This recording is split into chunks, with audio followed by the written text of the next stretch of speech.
Hello again, welcome back to Through a Geordie Lens. Today we start our series on the Roman wall, forts and temples. And in this glorious weather, we're starting at Benwell Temple. So let's begin.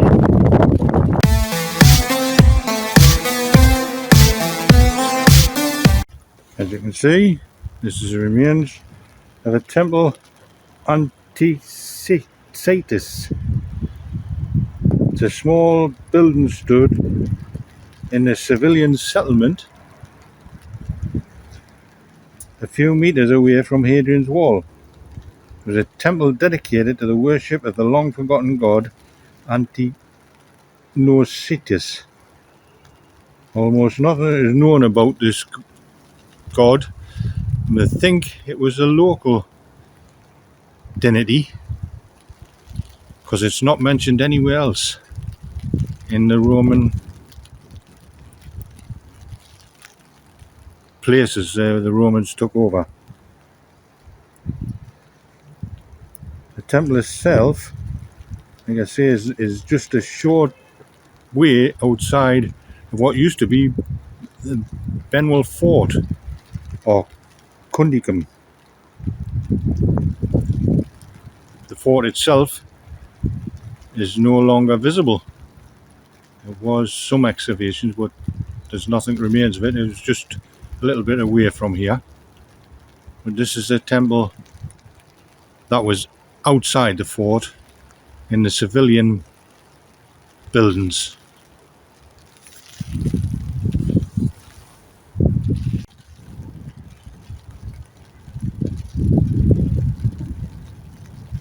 So basically, information board that tells you about the temple and gives you an idea what it looks like. And that picture there with the fort just in the distance. Hadrian's wall actually runs around the fort. And this is Benwell Crossing. It's a gateway to the Roman military zone. These remains are a controlled crossing point over the military earthworks, the Vallum, which were an extra barrier to the south of Hadrian's wall. The Vallum was a deep, flat-bottomed ditch flanked by a high linear mounds on either side. It was a physical obstacle, but also marked the edge of the military zone between here and the wall. Entry to this zone was regulated by soldiers at the Vallum crossing. At first, such crossings were close to the main forts. A metal road linked the crossings with the south gate of the fort at Cundicum, 55 metres away. The road passed over the causeway, strengthened by a stone wall in the Vallum ditch. An imposing stone gateway in the centre of the causeway had a strong wooden gate, ensuring entry and exit were only possible for people with authorised business. And this is a section of the Roman wall at Denton Hall. We're here because of Denton Hall turret. It's just over there. We'll have a walk over. The turrets normally came, the Romans built them in pairs. And then usually built between the male castles. Male castles were the bigger ones. These are smaller ones, as you can see. And basically, they were just somewhere for the soldiers to relax, have a cup of tea when they weren't on sentry duty, walking around.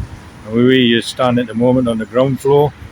In that corner there you see where the starts of the steps. It'd be like a wooden staircase going from there up on the next level, which would probably have a doorway out onto the back part of the wall itself. As you can see, the walls at the east end of the wall, the walls on the turrets were thicker. Gradually, as the further west you get, the thinner they get. Maybe to save on the mineral resources that were in the area, I don't know, but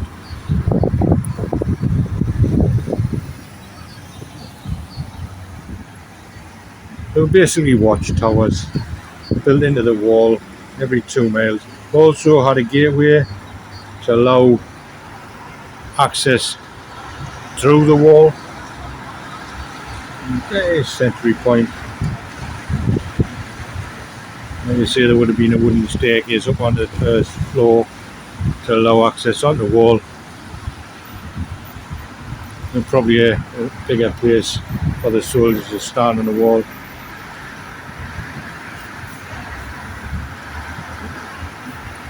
And what I understand, there were 3 legions based in Britannia.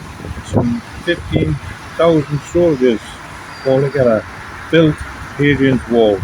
The 20th Cavalry Victus was based at Chester, the 6th Victus based at York, and the 2nd Augusta, which was based in Collion in Wales. The troops were probably organised into working parties which rotated periodically, leaving others to fulfil military needs at their bases and elsewhere in Britain. Each legion was made up of smaller units called cohorts, which were in turn subdivided into centuries of around 80 soldiers, each commanded by a centurion.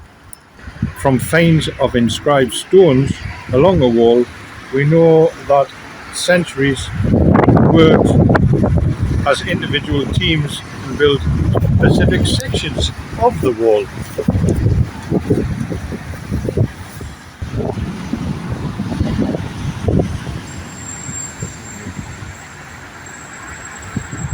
We'll finish off this first of this series. Denton Burn, just up there, 69, and then behind me there you can see part of the Roman wall which runs up parallel with this corner, the 69. And just as we say that, the weather is just starting to take a turn for the worst. So I think we'll call it a day there. Hope you've enjoyed this video. Don't forget to hit the subscribe button, give this video a thumbs up, and we'll see you in the next part of this series. Thanks for watching.